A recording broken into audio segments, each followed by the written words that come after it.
കുഞ്ഞാലിക്കുട്ടി എന്താ ഇന്ത്യൻ അല്ലേ? കുഞ്ഞാലിക്കുട്ടിക്ക് മുഖ്യമന്ത്രി ആയിക്കൂടെ? അല്ല.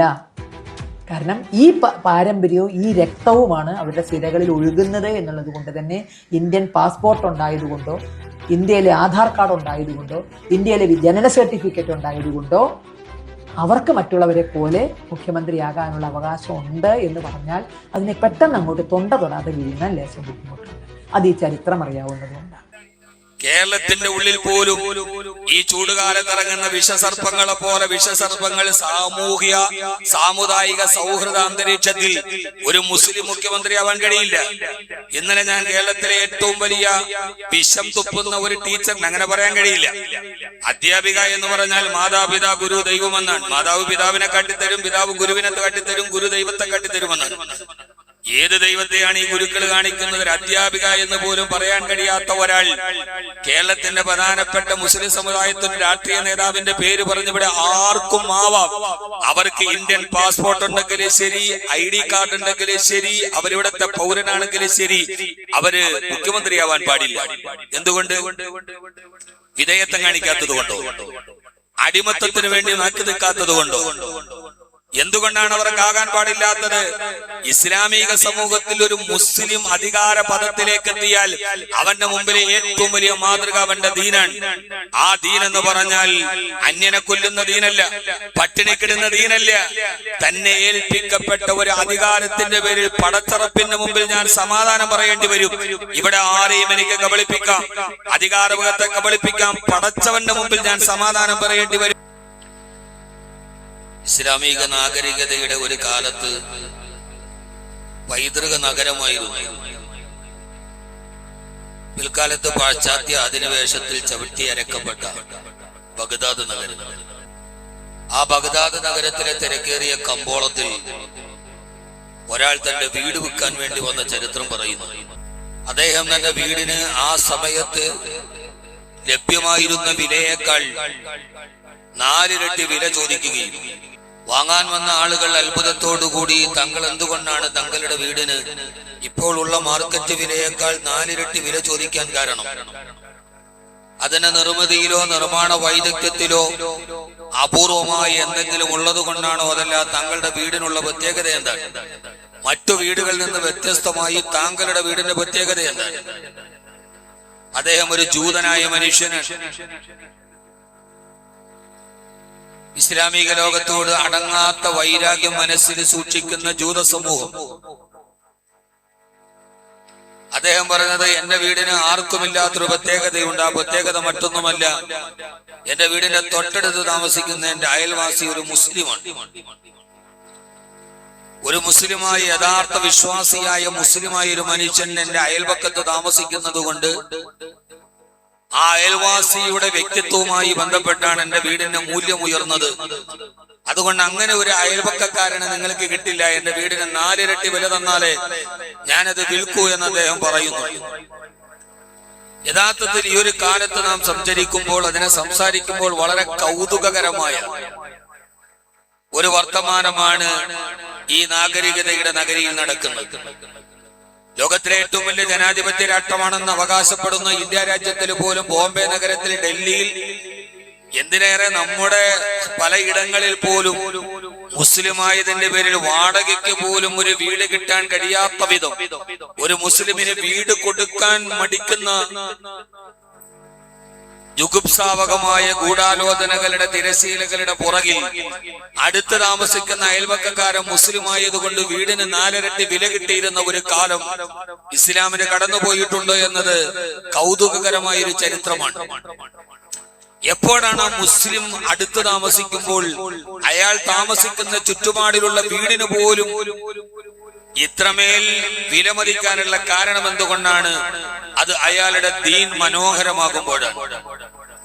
നമ്മളെല്ലാവരും ദീനുള്ളവരാണ്, പക്ഷെ നമ്മൾ താമസിക്കുന്ന അയൽപക്കത്ത് എന്തുകൊണ്ട് മാർക്കറ്റ് വില ഉയരുന്നില്ല എന്ന് ചോദിച്ചാൽ, ദീൻ ഉണ്ടാകുന്നത് വേറെ, ആ ദീൻ വളരെ മനോഹരമാകുന്നത് വേറെയാണ്. ദീനിനൊരു ചാരുതയുണ്ട്, ദീനിന് ഒരു ചമൽക്കാരമുണ്ട്.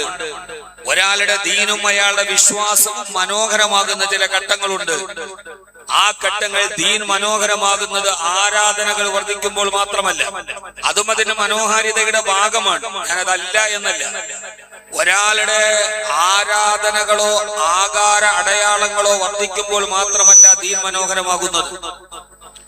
അവന്റെ സുന്നത്ത് നമസ്കാരം വർദ്ധിക്കുന്നു, അയാൾ പള്ളികൾ കൂടുതലായി കഴിഞ്ഞുകൂടുന്നു, കമ്പോളങ്ങളിലോട്ട് കടന്നു പോകുമ്പോൾ തെറ്റുകൾ ചിന്തിക്കുമെന്ന കാരണത്താൽ ഒരാൾ പള്ളിയിൽ തന്നെ കഴിഞ്ഞുകൂടാൻ തീരുമാനിച്ചാൽ അവന്റെ ദീൻ മനോഹരമായതിന്റെ അടയാളമാണ്. അയാളുടെ റക്അത്തുകൾ വർദ്ധിക്കുന്നു, ദാനധർമ്മങ്ങൾ വർദ്ധിക്കുന്നു, അയാളുടെ ആകാരം മനോഹരമാകുന്നു, താടി വളർത്തുന്നു, തൊപ്പി വെക്കുന്നു. ഇങ്ങനെ ദീനിന്റെ അടയാളങ്ങളായ വസ്ത്രങ്ങൾ അയാൾ ഉപയോഗിക്കുന്നെങ്കിൽ അത് അയാളുടെ ദീൻ മനോഹരമാണ്. അതോടൊപ്പം തന്നെ ആരാധനകളും ആകാര സൗഷ്ഠവത്തിലും ദീൻ പിടിമുറുക്കുന്നതിനോട് കൂടെ തന്നെ അയാളുടെ ഹൃദയത്തിലേക്കും ദീൻ അതിന്റെ സൗന്ദര്യത്തിലേക്ക് എത്തുമ്പോഴാണ് മനോഹരമായ ഒരു ദീനിന്റെ വക്താവായി അയാൾ മാറുക. ഇബ്രാഹിമി മില്ലത്തിന്റെ പാരമ്പര്യത്തെ കുറിച്ച് നാം ചർച്ച ചെയ്യുമ്പോൾ 4000 വർഷങ്ങൾക്കപ്പുറം ഇരുട്ട് നീണ്ടുകിടന്ന ഒരു യുഗത്തിലേക്ക് കടന്നു വന്ന, നമ്രൂദിന്റെ ഏകാധിപത്യത്തിന് മുമ്പിലോട്ട് കടന്നു വന്ന ഖലീലുല്ലാഹി ഇബ്രാഹിം നബി അലൈഹിസ്സലാത്തു വസ്സലാം തീക്കുണ്ടത്തിൽ വീണ ഇബ്രാഹിം നബിയെ മാത്രമല്ല, മകനെ ബലിയറുത്ത ഇബ്രാഹിം നബിയുടെ മില്ലത്തിന് മാത്രമല്ല, മനോഹരമായ ഒരു ഇസ്ലാമിക ലോകത്തിന് ഇന്ന് ആവശ്യമായ ഇബ്രാഹിമി മില്ലത്തിന്റെ സന്ദേശം ഏതെന്ന് ചോദിച്ചാൽ അത് ഉലുഹിയ മാത്രമല്ല. പുതിയ കാലത്തെ ഒരു സാമൂഹികമായി മഹാനായ ഇബ്രാഹിം നബിയെ നമ്മൾ വായിച്ചെടുക്കുമ്പോൾ മനോഹരമായ ഒരു ദീൻ ഉണ്ടായിരുന്നു എന്നത് ഏറ്റവും പ്രധാനപ്പെട്ട ഒരു കാര്യമാണ്. അയാളുടെ ദീൻ മനോഹരമാകുന്നത് എപ്പോഴാണ്? അവന്റെ എല്ലാ മേഖലകളിലും ദീൻ പിടിമുറുക്കുമ്പോഴാണ്. മദീന പള്ളിയുടെ മിമ്പറിലിരുന്ന് മഹാനായ സയ്യിദന ഉമർ ഇബ്നുൽ ഖത്താബ് റളിയല്ലാഹു തആല അൻഹു മദീനത്തെ പള്ളിയുടെ മിമ്പറിൽ നിന്നുകൊണ്ട് കരയുന്ന ഒരു സന്ദർഭമുണ്ട്. എല്ലാവരും ചോദിച്ചു, ഉമർ എന്തിനാണ് കരയുന്നത്? മഹാനായ ഉമർ റളിയല്ലാഹു തആല അൻഹുവിന്റെ മറുപടി എന്തെന്നറിയുമോ? അദ്ദേഹം എന്ന ഭരണാധികാരിയാണ്, ഇസ്ലാമിക ലോകത്തിന്റെ ചോദ്യം ചെയ്യാൻ കഴിയാത്ത ഭരണാധികാരി. ആ 50ഓളം രാജ്യങ്ങളുടെ ഭരണാധികാരിയായി മഹാനായ ഉമർ റളിയല്ലാഹു തആല അൻഹു മദീന പള്ളിയുടെ ഇസ്ലാമിക റിപ്പബ്ലിക്കിന്റെ പാർലമെന്റ് മന്ദിരം മദീന പള്ളിയാണ്. ആ മദീനത്തെ പള്ളി മഹാനായ ഉമർ റളിയല്ലാഹു തആല അൻഹു മിമ്പറിൽ നിന്നുകൊണ്ട് എന്തോ ഓർത്തിട്ട് കരയുകയാണ്. പുതിയ കാലത്തിന്റെ ഈ ചർച്ചകളുടെ ഇടയിൽ ഇതൊക്കെ നിങ്ങൾക്ക് മനസ്സിലാകുമോ എന്ന് എനിക്കറിയില്ല. ഇതൊക്കെ ഒരു ചരിത്രത്തിന്റെ ഇതളുകളായി നമുക്ക് പിന്നീട് പറയാൻ മാത്രമേ കഴിയൂ. അങ്ങനെയുള്ള ഭരണാധികാരികളെയൊക്കെ എന്നാണ് നമുക്ക് മനസ്സിലാവുക എന്ന് എനിക്കറിയില്ല. അധികാര കസേര എന്ന് പറഞ്ഞതിൽ നിന്ന് അധികാരത്തിനൊരു ബെഞ്ച് വേണ്ടി തന്നെ വരുന്ന ഒരു കാലത്തേക്കാണ് നാം കടന്നു പോകുന്നത്. ഞാൻ ആരെയും വിമർശിക്കില്ല. ഉമർ റളിയല്ലാഹു തആല അൻഹുവിന്റെ ചിത്രം ആരോ ചോദിച്ചു, എന്താണ്? ഞാൻ ഈ രാജ്യത്തിന്റെ ഭരണാധികാരിയാണ്, ഞാനാണ് ഇതിന്റെ പ്രസിഡന്റ്, ഞാനാണ് ഇതിന്റെ പ്രധാനമന്ത്രി. ഞാനൊരു കാര്യം ഓർത്തിട്ട് കരഞ്ഞു പോയതാണ്. എന്തേ? ഇസ്ലാമിക ലോകത്തിന്റെ അതിർത്തി പ്രദേശമായി ഇറാഖിലൂടെ ഒഴുകുന്ന ദിജ്ല നദിയുടെ തീരത്ത്, അതിലൂടെ ദിജ്ല നദിയുടെ തീരത്തുകൂടി ഒരു ആട്ടിൻകുട്ടി നടന്നു പോവുകയും ആ സമയത്ത് നദിയിൽ ജലപ്രളയമുണ്ടായി അതിന്റെ കരിങ്കൽ കെട്ട്, കരിങ്കൽ ഭിത്തി ഇടിഞ്ഞു വീണ് ആ ആട്ടിൻകുട്ടി എങ്ങാനും ദിജ്ല നദിയിൽ വീണ് ചത്തുപോയാൽ ഉമറെ ലിമലം തരീഖ്, എന്തുകൊണ്ടാണ് ഉമറെ ഭിത്തി നന്നായിട്ട് കെട്ടാതിരുന്നത്? ആട്ടിൻകുട്ടികൾക്ക് നടന്നു പോകാൻ എന്തുകൊണ്ട് വഴിയൊരുക്കിയില്ല എന്ന് ചോദിച്ച് നാളെ അല്ലാഹു സുബ്ഹാനഹു വ തആല എന്നെ പരലോകത്ത് പിടിച്ചു നിർത്തുമല്ലോ എന്ന് ഓർത്തിട്ടാണ് ഞാൻ ഈ പള്ളിയുടെ മിമ്പറിലിരുന്ന് എന്റെ പാർലമെന്റ് മന്ദിരത്തിലിരുന്ന് കരയുന്നത് എന്ന് പറയുന്ന ഉമർ റളിയല്ലാഹു തആല അൻഹു ഉണ്ട്. ആരാ ഉമർ റളിയല്ലാഹു തആല അൻഹു? ഹബീബായ നബി തങ്ങളോട് സ്വർഗം ചോദിച്ച ഉമർ റളിയല്ലാഹു തആല അൻഹു, അങ്ങയുടെ കൂടെ വരട്ടെ എന്ന് ചോദിച്ച ഉമർ റളിയല്ലാഹു തആല അൻഹു. ഞാൻ ആദ്യത്തെ ഖുത്ബയിൽ വിശദീകരിച്ചതുപോലെ നഷ്ടപ്പെട്ടു പോയ ഒരു സുബഹി നമസ്കാരത്തിന് വേണ്ടി കരഞ്ഞ ഉമർ റളിയല്ലാഹു തആല അൻഹു. ആ ഉമർ റളിയല്ലാഹു അൻഹുവിന്റെ ദീൻ മനോഹരമായതുപോലെ ഒരു ഭരണാധികാരിയായിരിക്കുമ്പോൾ എങ്ങനെയാണ് എങ്ങാനും നടന്നുപോയാൽ ദിജ്ല നദിയുടെ തീരത്തുകൂടി നടന്നു പോകുന്ന ഒരു ആട്ടിൻകുട്ടി മണ്ണിടിച്ചിൽ തടയാൻ വേണ്ടി വെച്ചിരിക്കുന്ന ഭിത്തി എങ്ങാനും മടന്നു വീണ് മരിച്ചത്തുപോയാൽ നാളെ ഉമർ എന്ത് പടച്ചവനോട് സമാധാനം പറയുമെന്നോത്തിട്ടാണ് ഞാൻ കരയുന്നത്. നിങ്ങളൊന്ന് ആലോചിച്ച് നോക്കി. കേരള സംസ്ഥാനത്തിന്റെ അതിർത്തി പങ്കെടുക്കുന്ന കർണാടകയുടെ ബോർഡറായ മംഗൽപാടിയിലെ ഏതോ ഒരു ഒഴുകുന്ന നദിയുടെ തീരത്തുകൂടി നടന്നുപോയ ആട്ടിൻകുട്ടി ആ നദിയുടെ ഭാഗത്ത് ഗവൺമെന്റ് കെട്ടിയ കരിങ്കൽ ഭിത്തി ഇടിഞ്ഞു വീണ് ചത്തുപോകുമോ എന്ന് ഓർത്തിട്ട് കേരളത്തിന്റെ ഈ നിയമസഭാ മന്ദിരത്തിന്റെ മുഖ്യമന്ത്രി കസേരയിരുന്നിട്ട് മുഖ്യമന്ത്രി കരയുക. ചിന്തിക്കാൻ കഴിയുമോ അങ്ങനെ ഒരു കാലം? അങ്ങനെ ഒരു പിക്ചറൈസേഷൻ നമുക്ക് പറയാൻ പറ്റുമോ? എങ്ങാനും അവിടെ എങ്ങാനും ഒരു ആട് ചത്തുപോയാൽ ഞാൻ എന്ത് പറയും എന്ന് പറഞ്ഞ് ഭരണാധികാരി കരയുന്ന ഒരു കാലത്തിന്റെ ദീനിനാണ് പറയുന്നത്. ദീനിന് ഏറ്റവും മനോഹരമായ ഒരു ചാരിത ഉണ്ടാവുക, ദീൻ മനോഹരമാക്കുക എന്നാണ് ഇബ്രാഹിം നബി അലൈഹി സ്വലാത്തു വസ്സലാമിന്റെ പദ്ധതി. ഖുർആൻ അതാണ് നമ്മോട് പറഞ്ഞത്. മഹാനായ ഉമർ റളിയല്ലാഹു തആല കരഞ്ഞുപോയി എന്നാൽ നമുക്ക് പറയാൻ പറ്റുമോ?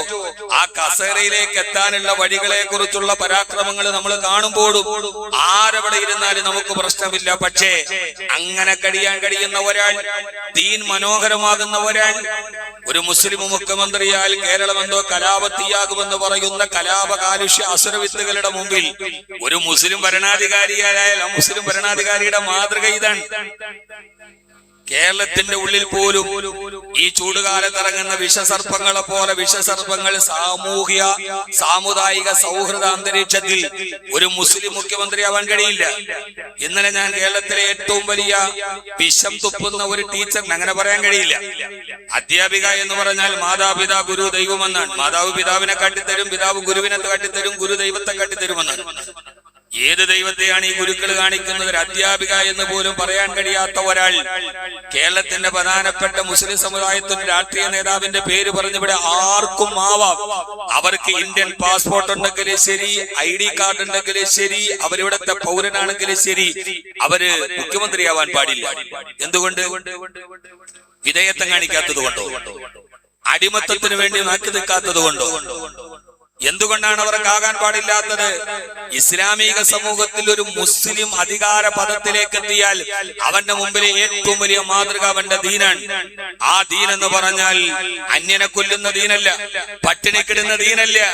തന്നെ ഏൽപ്പിക്കപ്പെട്ട ഒരു അധികാരത്തിന്റെ പേരിൽ പടച്ചറപ്പിന്റെ മുമ്പിൽ ഞാൻ സമാധാനം പറയേണ്ടി വരും. ഇവിടെ ആരെയും എനിക്ക് കബളിപ്പിക്കാം, അധികാരമുഖത്തെ കബളിപ്പിക്കാം, പടച്ചവന്റെ മുമ്പിൽ ഞാൻ സമാധാനം പറയേണ്ടി വരുമെന്ന ബോധത്തോടുകൂടി രാജ്യത്തെ ഭരിക്കാൻ കഴിയുന്ന ഒരാൾ. ഉമർ റളിയല്ലാഹു തആല ഭരണാധികാരിയായിരിക്കുമ്പോൾ കുറെ ഒട്ടകത്തെ കിട്ടി ബൈത്തുൽ മാലിലേക്ക്. ആ സമയത്ത് സക്കാത്തിന്റെ മുതലായി കിട്ടിയ ഒട്ടകത്തിന്റെ പാൽ അല്ലാത്തവർക്ക് ഉപയോഗിക്കൽ നിഷിദ്ധമാണ്. സക്കാത്തിന് കിട്ടിയ ഒട്ടകത്തെ അടയാളം വെച്ച് തിരിച്ചു മാറ്റാൻ ഉമർ റളിയല്ലാഹു തആല ബൈത്തുൽ മാലിലേക്ക് കിട്ടിയ സക്കാത്തിന്റെ ഓഹരിയായി കിട്ടിയ ഒട്ടകത്തിന് ഇങ്ങനെ അടയാളം ചെയ്തുകൊണ്ടിരിക്കുമ്പോ ഉമർ റളിയല്ലാഹു അൻഹുവിനോട് ഉദ്യോഗസ്ഥർ പറഞ്ഞു, ഞങ്ങൾ ചെയ്യാം.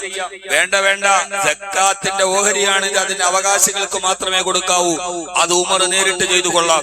ഉദ്യോഗസ്ഥരെ പോലും ഏൽപ്പിച്ചിട്ടില്ല. അങ്ങനെ ആ ഒട്ടകത്തെ അടയാളം ഇട്ടുകൊണ്ടിരിക്കുമ്പോൾ ഒരു ഒട്ടകം ഉമർ റളിയല്ലാഹു തആലയുടെ കയ്യിൽ നിന്ന് വിട്ടു ഓടി.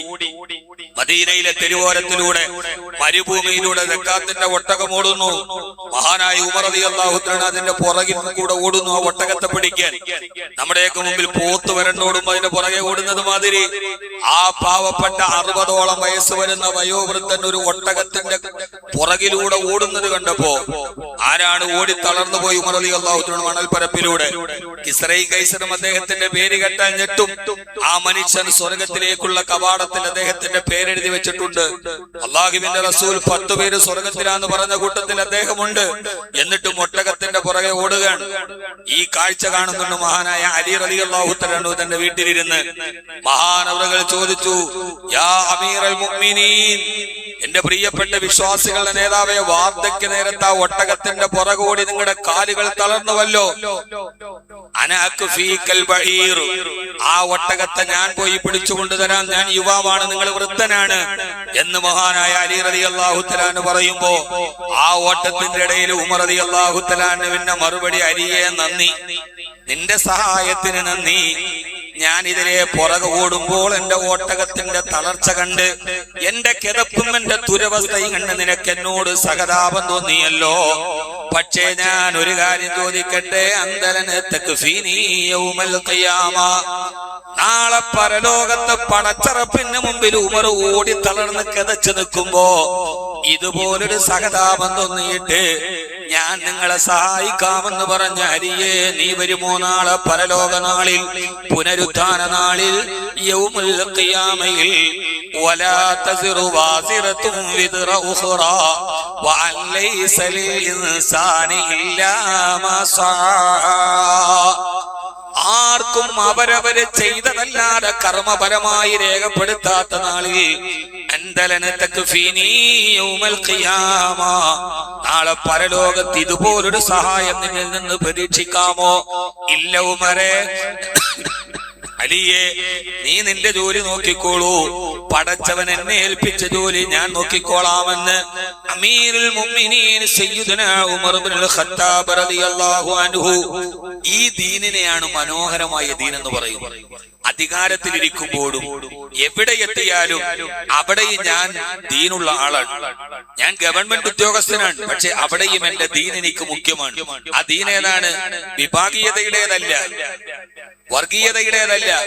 എന്റെ പടച്ചവൻ എന്നെ ഏൽപ്പിച്ച എന്റെ ദീൻ. ഹറാമും ഹലാലും തമ്മിലുള്ള വ്യത്യാസം, ഹറാമും ഹലാലും തമ്മിലുള്ള വ്യത്യാസം, ഫർളുകൾ നിർവഹിക്കുന്നതിലുള്ള നിഷ്ഠത, ജീവിതത്തിന്റെ എല്ലാ മേഖലകളിലും ദീനിന് പ്രാമുഖ്യം നൽകുക എന്നതാണ് ദീൻ മനോഹരമാവുക എന്ന് പറയുന്നതിന്റെ അർത്ഥം.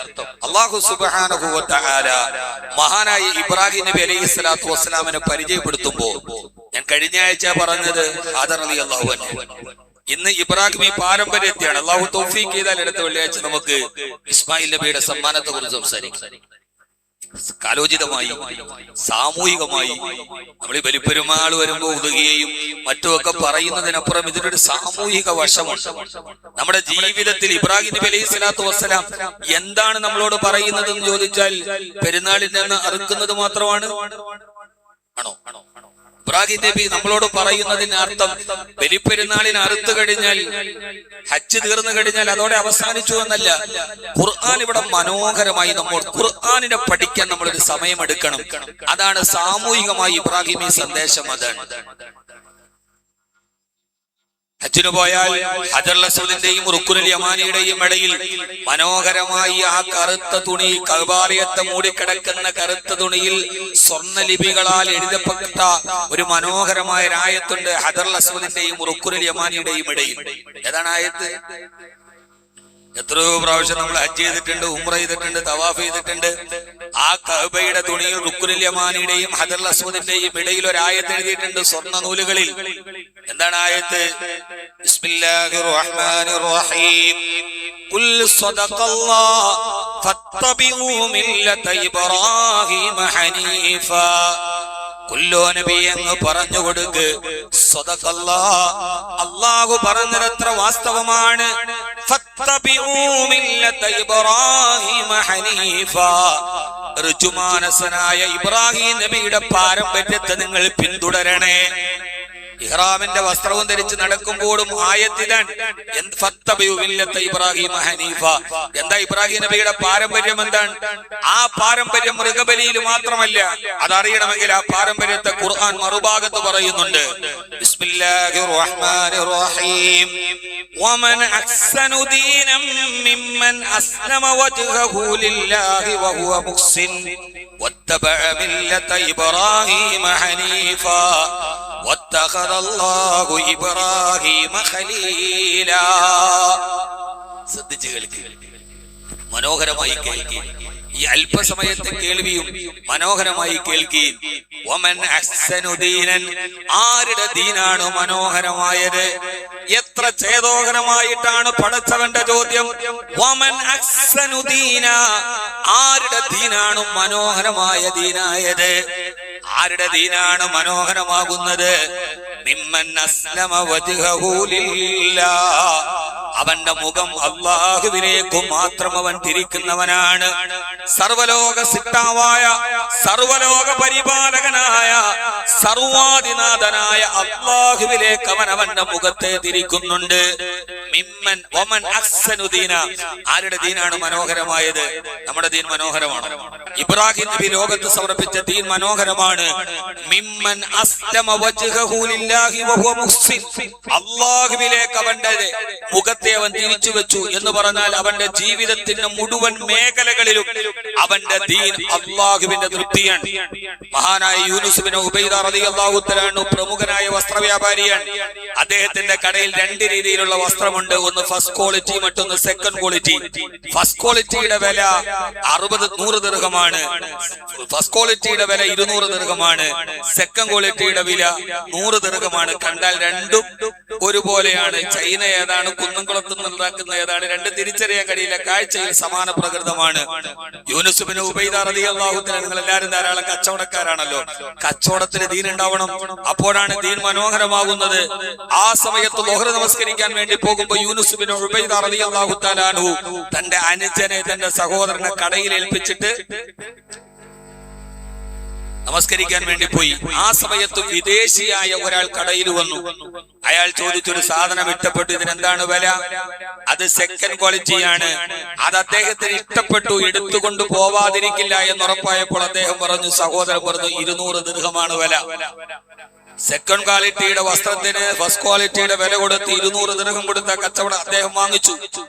അത് കവറിലിട്ട് തിരിച്ചു പോകുന്ന വഴിയിൽ മഹാനായ യൂനുസ് ബിൻ ഉബൈദ റളിയല്ലാഹു തആല നിസ്കാരം കഴിഞ്ഞ് തിരിച്ചു വരുമ്പോ തന്റെ കടയിൽ നിന്ന് ഇറങ്ങി വരുന്ന ആളെ കണ്ടിട്ട് ചോദിച്ചു, എന്ത് വാങ്ങിക്കാൻ പോയതാണ്? വസ്ത്രം വാങ്ങിക്കാൻ പോയതാണ്. എത്രയാണ് വില? അദ്ദേഹം 200 ദിർഹമാണ്. നോക്കിയപ്പോൾ 100 ദിർഹമിന്റെ വിലയുള്ള സാധനം 200 ദിർഹമിന് കൊടുത്തു. ആ കച്ചവടക്കാരനെയും പിടിച്ചുകൊണ്ട് നേരെ കടയിൽ വന്നിട്ട് ചോദിച്ചു, ആര് പറഞ്ഞു 200 ദിർഹമിന് ഇത് കൊടുക്കാൻ? 100 ദിർഹമല്ലേ ഇതിന് വിലയുള്ളൂ. ആ സമയത്ത് സഹോദരൻ പറഞ്ഞു, വാങ്ങാമെന്ന ആൾ തൃപ്തിയോടെ വാങ്ങിച്ചതാണ്, ഞാൻ തൃപ്തിയോടെ കൊടുത്തതാണ്. അദ്ദേഹത്തിന് അതിൽ പരാതി ഇല്ലാത്തിടത്തോളം കബളിപ്പിച്ചു എന്ന് അദ്ദേഹത്തിന് പരാതി ഇല്ലാത്തിടത്തോളം കാലം എന്തിനാണ് നിങ്ങൾ എന്നോട് ദേഷ്യപ്പെടുന്നത് എന്ന് ചോദിച്ചപ്പോ അദ്ദേഹത്തിന്റെ ജീവിതത്തിന്റെ മനോഹരമായ ദീനിനെ അദ്ദേഹം പ്രകടമാക്കുന്നുണ്ട്. മഹാനായ യൂനുസ് ബിൻ ഉബൈദ റളിയല്ലാഹു തആല അൻഹു ചോദിച്ചു, നീ പറഞ്ഞത് ശരിയാണ്. ഒരു കച്ചവടം നടത്തിയപ്പോൾ നിന്റെ തൃപ്തി നീ പരിഗണിച്ചു, വാങ്ങാൻ വന്ന ആളുടെ തൃപ്തി നീ പരിഗണിച്ചു. പക്ഷെ ഇക്കാര്യത്തിൽ നിന്റെ പടച്ചവന്റെ തൃപ്തിയെ നീ പരിഗണിച്ചോ ഇല്ലയോ? അള്ളാഹുവിന്റെ തൃപ്തി ഏതിലാണ്? അറിയാൻ വയ്യാത്തൊരു മനുഷ്യന് 200 ദിർഹമിന് ഇരട്ടി വിലയ്ക്ക് കൊടുക്കുന്നത് നിന്റെ പടച്ചവൻ കാണുന്നില്ലേ? ഇന്ന റബ്ബക ലബിൽ മിർസാദ്. എല്ലാം നിരീക്ഷിക്കുന്ന അള്ളാഹുവിന്റെ നിരീക്ഷണത്തിന്റെ ഉള്ളിലല്ല നീ എന്തുകൊണ്ടൊരു കാര്യം ചെയ്തപ്പോ പടച്ചവന്റെ തൃപ്തിയെ പരിഗണിച്ചില്ല? അതുകൊണ്ട് അധികം വാങ്ങിച്ച 100 ദിർഹം തിരിച്ചു കൊടുക്ക്. കഴുത്തറപ്പൻ മത്സരത്തിന് പകരം പരോപകാര ത്വര പുലർത്തുന്ന ആവിഷ്കാര സ്വാതന്ത്ര്യത്തെ കണ്ടിട്ട് ആ വിദേശിയായ മനുഷ്യൻ അത്ഭുതപ്പെട്ട് നിന്നുപോയി. സഹോദരങ്ങളെ, ദീൻ മനോഹരമാവുക എന്ന് പറഞ്ഞാൽ നമ്മുടെ കച്ചവടങ്ങളിൽ ഫിഇലിലും ഫിക്റിലും കൗലിലും ഫിഇലിലും ഫിക്റിലും മനോഹരമായ ദീൻ ഉണ്ടാകുമ്പോഴാണ് അള്ളാഹു നമ്മളെ ഖലീലാക്കുന്നത്. അള്ളാഹുവിന്റെ ഖലീലാണ് ഇബ്രാഹിം നബി അലൈഹി സ്വലാത്തു വസ്സലാം. അള്ളാഹുവിന്റെ ഹബീബാണ് റസൂലുള്ളാഹി സ്വല്ലല്ലാഹി അലൈഹി വസല്ലം. ഹബീബും ഖലീലും തമ്മിലുള്ള വ്യത്യാസം എന്താണ്? നമ്മുടെ ഒരു പരിമിതമായ സമയത്തിനുള്ളിൽ ഒരു ചുരുങ്ങിയ ജുമയ്ക്ക് പറയാൻ പറ്റിയാൽ ഇൻഷാ അല്ലാഹ് എപ്പോഴെങ്കിലും നമുക്ക് ഒരു വിഷയം എടുത്തു പറയാം. മലയാളത്തിലെ രണ്ടും അള്ളാഹുവിന്റെ ഇഷ്ടപ്പെട്ട ആളെന്നാണ്, പക്ഷെ അതിന് വ്യത്യാസമുണ്ട്. ദീൻ മനോഹരമാക്കുക എന്നതാണ്. മിമ്മൻ അസ്ലമ വജ്ഹഹു ലില്ലാഹി വഹുവ മുഹ്സിൻ. ആര് അല്ലാഹുവിലേക്ക് തന്റെ ദീനിനെ, ജീവിതത്തെ മുഴുവൻ സമർപ്പിച്ചോ, വഹുവ മുഹ്സിൻ, അവനാണ് ഏറ്റവും നല്ലവൻ. ഏത് സമ്മർദ്ദവും പ്രതിസന്ധികളും വന്നാലും, പരിശുദ്ധമായ ദീനിനെ കൈവിടേണ്ട ഒരു അവസ്ഥ വന്നാലും, ആ സമയത്ത് അല്ലാഹുവിന്റെ ദീനിന് പ്രാമുഖ്യം കൊടുക്കലാണ് ഇബ്രാഹിമി പാരമ്പര്യത്തിന്റെ പിൻഗാമികൾ. ആകാശത്തിലൂടെ പറന്നു പോകുന്ന പറവകൾ പോലും ചിറക് കരിഞ്ഞിട്ട് താഴെ വീഴുന്ന വിധം അഗ്നിസ്ഫുലിംഗങ്ങൾ ആകാശത്തേക്ക് കത്തിച്ചൊലിച്ച തീക്കുണ്ടത്തിലേക്ക് വലിച്ചെറിയുമ്പോഴും ഇബ്രാഹിം നബിയുടെ മന്ത്രമെന്നാണ് ഹസ്ബിയല്ലാഹ്, ഈ തീക്കുണ്ടത്തിലും എനിക്ക് എന്റെ റബ്ബ് മതി, അവന്റെ തൃപ്തി ഞാൻ കരിയാനാണെങ്കിൽ ആയിക്കൊള്ളട്ടെ, അവന്റെ തൃപ്തി ഞാൻ രക്ഷപ്പെടുന്നതിലാണെങ്കിൽ അതും എനിക്ക് പ്രശ്നമല്ല എന്ന് തീരുമാനിച്ച് മുഹ്സിനായപ്പോഴാണ് ഇബ്രാഹിം നബി അല്ലാഹു ഖലീലാക്കിയത്. പ്രതിസന്ധികൾ പ്രയാസങ്ങൾ വരുമ്പോൾ നമ്മുടെ ദീനിനെ മുറുകെ പിടിക്കാൻ, നമ്മുടെ വിശ്വാസത്തെ മുറുകെ പിടിക്കാൻ, നമ്മുടെ ഈമാനിനെ മുറുകെ പിടിക്കാൻ കഴിയുക എന്നതാണ് ഇബ്രാഹിം നബി നമ്മളോട് പറയുന്നത്. മഹാനായ മദീന നഗരത്തിൽ മഹാനായ ഉമർ ഇബ്നുൽ ഖത്താബ് റളിയല്ലാഹു തആല അൻഹു സഹാബത്തോട് പറഞ്ഞു, എല്ലാവരും ഇങ്ങോട്ട് വരൂ. എല്ലാവരും എത്തി. മദീനയിലെ മുഴുവൻ പുരുഷന്മാരും മദീനയുടെ കവാടത്തിലേക്ക് പോകട്ടെ. മഹാനായ അബൂ ഹുദാഫത്ത് സഹിമി റളിയല്ലാഹു തആല അതിലെ വരുമ്പോൾ മദീനയിലെ മുഴുവൻ പുരുഷന്മാരും അദ്ദേഹത്തിന്റെ നെറ്റിത്തടത്തിൽ ചുംബനം കൊടുത്ത് സ്വീകരിക്കണമെന്ന് ഉമർ റളിയല്ലാഹു തആല കൽപ്പന ഇടുന്നുണ്ട്. എപ്പോഴാണ് സഹോദരങ്ങളെ? ഏത് സമയത്താണ്? ആരാണ് മദീനയുടെ കവാടത്തിൽ മദീനയിലെ മുഴുവൻ പുരുഷാരവും കാത്തുനിന്നു? ആരെ കാത്തു നിൽക്കുകയാണ്? മുഖ്യമന്ത്രിയെ കാത്തിട്ടല്ല, ഉപമുഖ്യമന്ത്രിയെ കാത്തിട്ടല്ല. മഹാനായ അബ്ദുല്ലാഹി ഇബ്നു ഹുദാഫത്തു സഹ്മി റളിയല്ലാഹു തആല എന്ന ചെറുപ്പക്കാരൻ വരുന്നുണ്ട്. എന്താണ് സംഭവം എന്ന് നിങ്ങൾക്കറിയോ? യുദ്ധം നടക്കുന്ന നേരത്തെ ചുരുക്കി ഞാൻ പറഞ്ഞു തരാം. ആ സമയത്ത് യുദ്ധം നടക്കുന്ന അബ്ദുല്ലാഹി ഇബ്നു ഹുദാഫത്തു സഹ്മി റളിയല്ലാഹു അൻഹുവിനെയും 60ഓളം വരുന്ന സഹാബത്തുകളെ യുദ്ധത്തിൽ പിടിച്ചു റുസ്തം. ആ റുസ്തം യുദ്ധത്തിൽ പിടിച്ചുകൊണ്ടുപോയി തടവിലാക്കിയിട്ട് റുസ്തം പറഞ്ഞു, നിങ്ങൾ അള്ളാഹുവിനെ വിട്ടിട്ട് എന്നെ ആരാധിക്കണം, എന്റെ മുമ്പിൽ സുജൂദ് ചെയ്യണം. മഹാനായ അബ്ദുല്ലാഹി ഇബ്നു ഹുദാഫത്ത് സഹ്മി റളിയല്ലാഹു തആല തയ്യാറായില്ല. മഹാനവറുകളെ ഒരു ഭിത്തിയിലേക്ക് കൊണ്ടുപോയി ചേർത്ത് വെച്ച് മറുഭാഗത്തുനിന്ന് അമ്പെയ്തു. ആ എയ്ത അമ്പുകൾ മഹാനവറുകൾ നിക്ഷോഭത്തോടുകൂടി അവിടെ നിന്നു. മഹാനവറുകളുടെ നെഞ്ചകം ലക്ഷ്യമാക്കി അമ്പുകൾ പാഞ്ഞു വരുമ്പോ റുസ്തമിന്റെ മുമ്പിൽ സുജൂദ് ചെയ്യാത്തതിന്റെ പേരിൽ, ദീനിനെ വില കൊടുക്കാൻ കഴിയാത്തതിന്റെ പേരിൽ മഹാനവറുകളുടെ ഇരു തോളുകളുടെ ഇടയിലേക്ക് അസ്ത്രം തുളച്ചു കയറി. റുസ്തം പറഞ്ഞു, ഈ എയ്ത അമ്പുകൾ നിന്റെ നെഞ്ചകം പിളർക്കാൻ അറിയാത്തത് കൊണ്ടല്ല, ഒരവസരം കൂടി നിനക്ക് തരികയാണ്, എന്റെ മുമ്പിൽ സുജൂദ് ചെയ്യുമോ ഇല്ലയോ?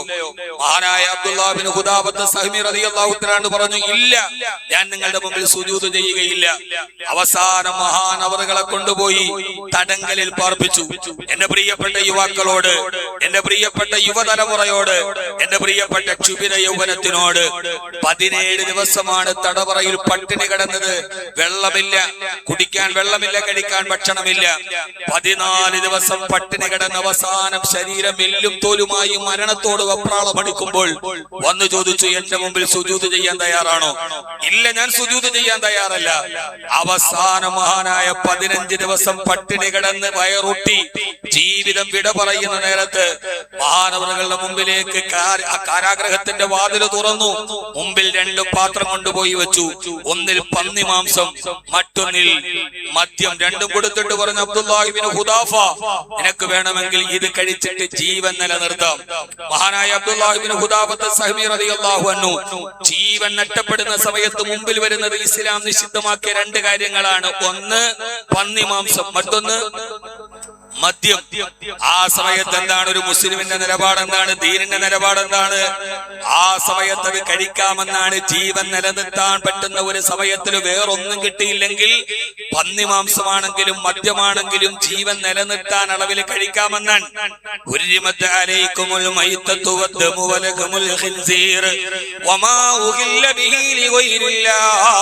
നിങ്ങൾക്ക് ഞാൻ പന്നിമാംസവും മദ്യവും ഒക്കെ ഹറാമാക്കിയിരിക്കുകയാണ്. നിർബന്ധിതമായ ചില സാഹചര്യങ്ങളിൽ ഒഴികെ ഖുർആൻ വ്യക്തമായി പറയുന്നുണ്ട്, ജീവൻ നിലനിർത്താൻ കഴിയുന്ന ഒരു സാഹചര്യം എത്തിയാൽ പന്നിമാംസമാണെങ്കിലും മദ്യമാണെങ്കിലും കഴിക്കാൻ പ്രശ്നമില്ല. ദീനിൽ ഇളവുണ്ട സമയത്ത് കഴിക്കാൻ. അബ്ദുല്ലാഹി ഇബ്നു ഹുദാഫത്ത് സഹ്മി റളിയല്ലാഹു തആല അവന്റെ ജീവൻ അവസാനത്തെ പെടച്ചിൽ പടഞ്ഞാലും ഞാനിത് കഴിക്കില്ല. ഉസ്തും ചോദിക്കുന്നുണ്ട്, നിങ്ങളുടെ പ്രവാചകൻ ഇതിന് അനുവാദം തന്നിട്ടില്ലേ? മഹാനായ അബ്ദുല്ലാഹി ഇബ്നു ഹുദാഫത്ത് സഹ്മി റളിയല്ലാഹു തആല പറഞ്ഞ മറുപടി, ഇത് വേണമെങ്കിൽ ഇപ്പോൾ കഴിക്കാൻ എനിക്ക് നിഷിദ്ധമല്ല, അനുവദനീയമാണ്. പക്ഷേ ജീവൻ നിലനിൽക്കാൻ, ഈ ഭൂമിയിലെ ജീവൻ നിലനിർത്താൻ വേണ്ടി എന്റെ പടച്ചവൻ ഹറാമാക്കി ഇത് ഞാനെങ്ങാനും എടുത്ത് കഴിച്ചാൽ അത് കണ്ടിട്ട് നിങ്ങൾ എന്റെ ഹബീബിനെ പുച്ഛിച്ച് പരിഹസിക്കും, നിങ്ങൾ എന്റെ ദീനിനെ പരിഹസിച്ച് ചിരിക്കും. ഞാൻ ആർത്തിയോടത് തിന്നുന്നത് കണ്ടിട്ട് നിങ്ങൾ എന്റെ മുമ്പിൽ എന്റെ ദീനിനെ, എന്റെ പടച്ചവനെ പരിഹസിക്കുന്നത് എനിക്ക് സഹിക്കാൻ കഴിയില്ല. അതുകൊണ്ട് ഞാനത് കഴിക്കില്ലെന്ന് പറഞ്ഞു മഹാനായ അബ്ദുല്ലാഹി ഇബ്നു ഹുദാഫത്ത് സഹ്മി റളിയല്ലാഹു തആല അൻഹു. അനുവദനീയമായത് കഴിക്കുമ്പോഴും എന്റെ പേരിൽ എന്റെ ദീൻ പരിഹസിക്കപ്പെട്ടാൽ, ഇബ്രാഹിം നബിയുടെ മില്ലത്തിനെ കുറിച്ച് നമ്മൾ പറയുമ്പോ ഈ തീക്കുണ്ടത്തിൽ കിടന്ന് അള്ളാഹുവിന് വേണ്ടി മനോഹരമായി ജീവിച്ച ഇബ്രാഹിം നബിയുടെ കഥ പറയുമ്പോൾ നമ്മുടെ വീട്ടിലെ കല്യാണങ്ങളുടെ മേൽ ദീൻ പരിഹസിക്കപ്പെടാറില്ലേ? നമ്മുടെ വീട്ടിലെ ആഘോഷങ്ങളുടെ മേൽ നമ്മുടെ ദീൻ പരിഹസിക്കപ്പെടാറില്ലേ? നമ്മുടെ വൈയക്തികമായ പല കാര്യങ്ങളുടെ പേരിലും നമ്മുടെ ദീൻ പരിഹസിക്കപ്പെടാറില്ലേ? എന്റെ പ്രിയപ്പെട്ട സഹോദരങ്ങളെ, അള്ളാഹു ഇബ്രാഹിം നബിയെ ഖലീലാക്കിയത് വമൻ അഹ്സനു ദീന, മനോഹരമായി ദീനിനെ ജീവിതത്തിൽ പ്രയോഗിച്ചപ്പോഴാണ്. മഹാനായ അബ്ദുല്ലാഹി ഇബ്നു ഹുദാഫത്ത് സഹിമി റളിയല്ലാഹു അൻഹു അനുവദനീയമായിട്ടും കഴിച്ചിട്ടില്ല. എന്റെ കൂട്ടുകാരൻ നിർബന്ധിച്ചത് കൊണ്ട് ഞാനൊന്ന് സിപ്പ് ചെയ്തതാണ്. ആ ഒരു അവസ്ഥയിൽ ഞാൻ തിന്നുപോയതാണ്. മദ്യവും ഈ പന്നിമാംസവും അള്ളാഹു ഹറാമാക്കി.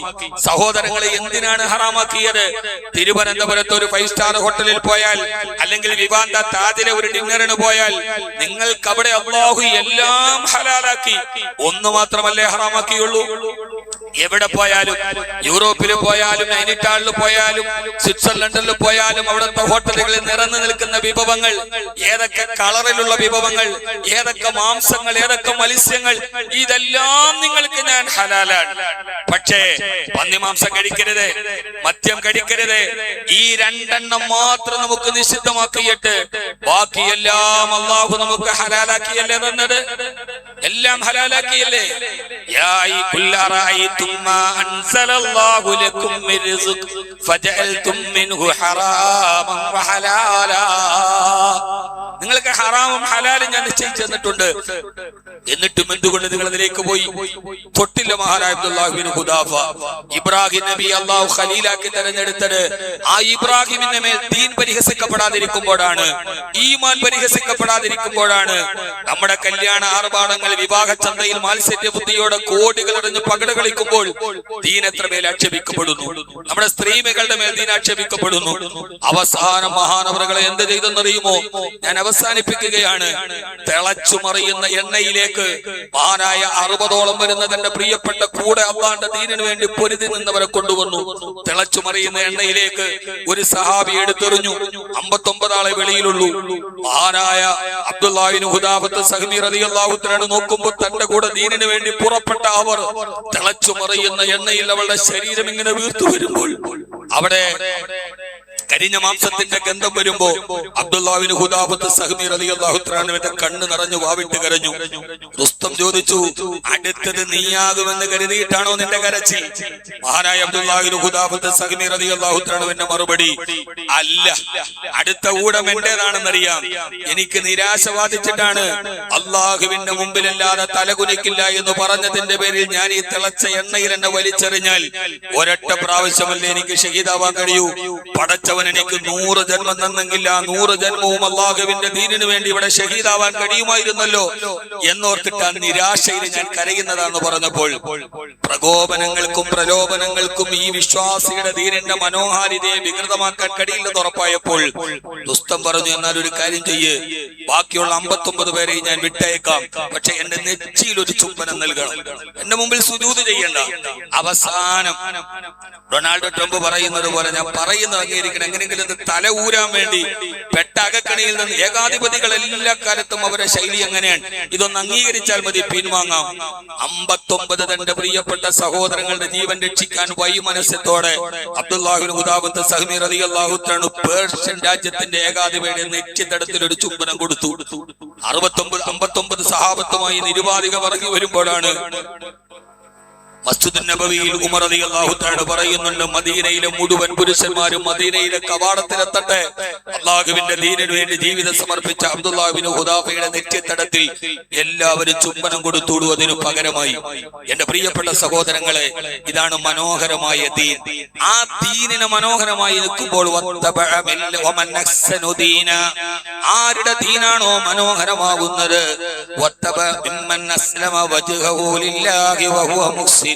അവൻ അല്ലാഹുവിലേക്ക് മുഖം തിരിക്കുമ്പോൾ അവൻ നന്മയുള്ളവനാണ്. ഋജുമാനസനായ ഇബ്രാഹിം നബിയുടെ പാതയെ പിന്തുടരണേ. അങ്ങനെ ദീൻ മനോഹരമാകുമ്പോൾ വത്തഖദല്ലാഹു ഇബ്രാഹീമ ഖലീലാ, ഇബ്രാഹീമിനെ അല്ലാഹു ഖലീലായി തെരഞ്ഞെടുത്തു അലൈഹിസ്സലാം. അല്ലാതെ ഖലീലാക്കിയത് വെറുതെ അല്ല, കാരണം ദീൻ മനോഹരമായപ്പോഴാണ്. അല്ലാഹു ഇബ്രാഹിമി സ്മരണകളിലൂടെ നടന്ന് ദീനിനെ മനോഹരമാക്കാൻ, ജീവിതത്തിന്റെ മുഴുവൻ മേഖലകളിലും അതിനെ മനോഹരമാക്കാൻ അല്ലാഹു തൗഫീഖ് നൽകി അനുഗ്രഹിക്കുമാറാകട്ടെ.